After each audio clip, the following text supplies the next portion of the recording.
Hi, welcome to another segment with Roofing Right with Dave and Wally.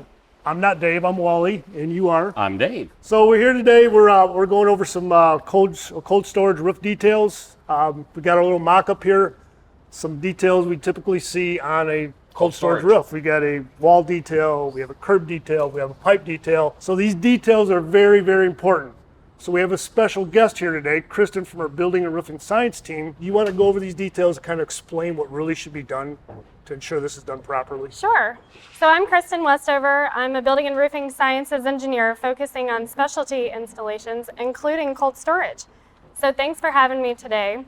And we're going to understand how vapor drive, air leakage, and thermal bridging all affect cold storage installations. So a lot of these details, guys know they're typical roof details, but there's certain things that have to be done in order to make sure you don't have problems down the road with a roof like this. Because if you have problems with a roof of cold storage building, that's not an easy fix. No, it's very not an critical easy these are fix. done correctly. So Yes. if you want to maybe kind of go over what has to be done with these Sure. detail areas. Well, why don't we start with the installation of spray foam. So Okay. having a roof that's properly sealed and insulated is particularly important for cold storage, as I mentioned before, because what we want to do is we want to make sure that the cold interior air does not meet the warm exterior air. So like right here is a real big problem here because you have a vertical wall.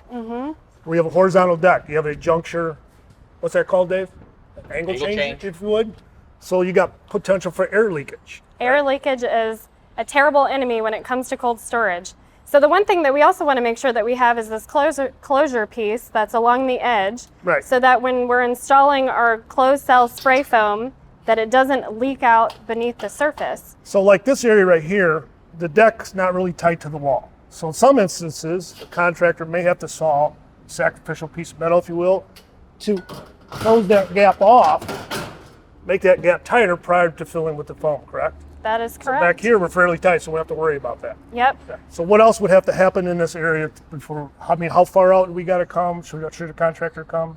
Well, typically what we want to do is we'll want to install spray foam a minimum of 12 inches from the wall to deck interface. So from this wall and that wall, 12 From inches in? both sides, 12 regardless inches of in. whether it's parallel or perpendicular to the wall surfaces. So same thing like on a curb detail or pipe detail, same thing, got 12 inches. Now you're and talking pipe. foam pack, not low rise foam. Correct, so that's Yes. two different things, right? Okay. Right. Because the low-rise foam is mainly an It's adhesive. Adhesive. Yeah. Right. Okay. And Good. the foam pack, if you will, has more insulating properties, correct? Yes. And there's all kinds of different manufacturers. And out it's there. closed cell, which means that the vapor stops. So that's really crucial when it comes to cold storage because we want to make sure that we're stopping any airflow. So closed cell, before you install it, you want to make sure that that's the one that you're That's using. the opposite of open. Oh, okay. Great. So Kristin, in this wall, you can see there's a cutout here. You want to kind of go over with the people watching why this is here, what's it for? Sure, Wally. Before you install the roof assembly, you want to make sure that you have this thermal cut or thermal break, as it may also be referred to, within your metal panels. And typically that's cut by the metal panel installer. So just to be clear, this is not the roofing contractor's responsibility. But it is the responsibility of the contractor to make sure that it's installed before they start installing the roof assembly. So it would behoove a roofing contractor, how you like that, behoove? Now that's pretty good.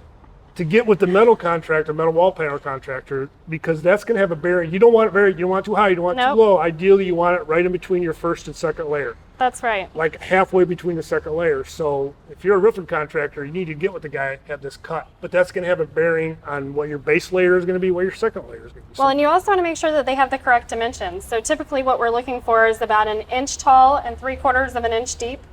And what that does is you want to make sure that it connects the closed cell spray foam that's going to be put in at the perimeter.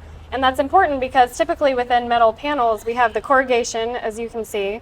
So that helps make sure that you don't have any thermal breaks. any air gaps in here. Right, because the air is pretty sneaky, Yeah. so we know that it can easily find its way from the interior. So we want to make sure that this thermal break is connecting our spray foam at the perimeter. So not only are we going to foam the deck in 12 inches, we're also going to foam 1 inch away from the wall, which we have on our mock-up ready to go right here, Right. which in our next segment, we're going to go over how to achieve that, correct? Right. I think we're ready for foam. Okay, so like we talked earlier, Dave, we're going to measure. Now, you don't have to measure, but I think if you start eyeballing this, you know, guys will get a little happy. You're going to maybe 12 inches, could be 10 inches. So you want to make sure you use Absolutely. just the right amount. So the easiest way I know how to do it is just snap a line on the deck. Come in 12 inches. 12 inches from the edge. 12 right? inches. and then 12 inches from this end. Actually, we have a flute we can use as a reference point. Okay. It's actually 12 inches. Because your 12 inches obviously falls here or in the flute. Right in the middle of that flute. So yeah, you got We now have to snap a chalk line down that 1,000-foot run. Right. Okay, so we've got our tanks agitated. Got to turn them on. Make sure we're getting good mixture.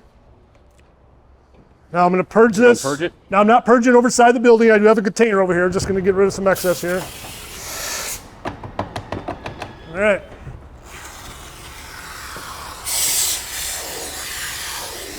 Now you want to be somewhat neat with this. You want it to rise above, but you don't want too much because we got to come back and shave this off so the ISO will sit flush. Now I'm not too worried about filling that cavity in because we're going to fill that in when we do that perimeter.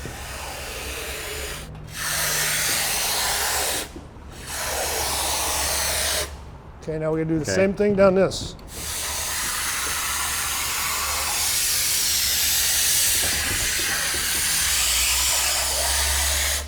Now what we got to do is let that set up.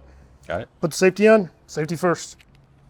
Okay, now it rises up, sets up. We can cut this, and we can start laying the insulation. And we can basically do the same thing around the curb and around the pipe. Yep.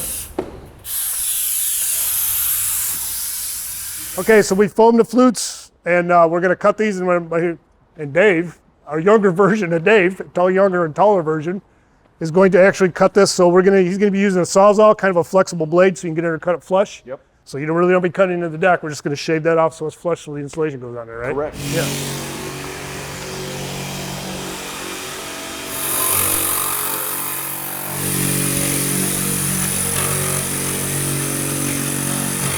So, Dave, we got our flutes filled with the closed foam insulation. Correct. So now we're going to jump into actually start laying this roof up. After we get everything sealed up. Right, that would be in our next segment, right? Our next segment coming up, so Okay. stay tuned for that. Thanks for joining Roofing Right with Dave and Wally. If you want any further information, feel free to look at our website, gaf.com/cold storage.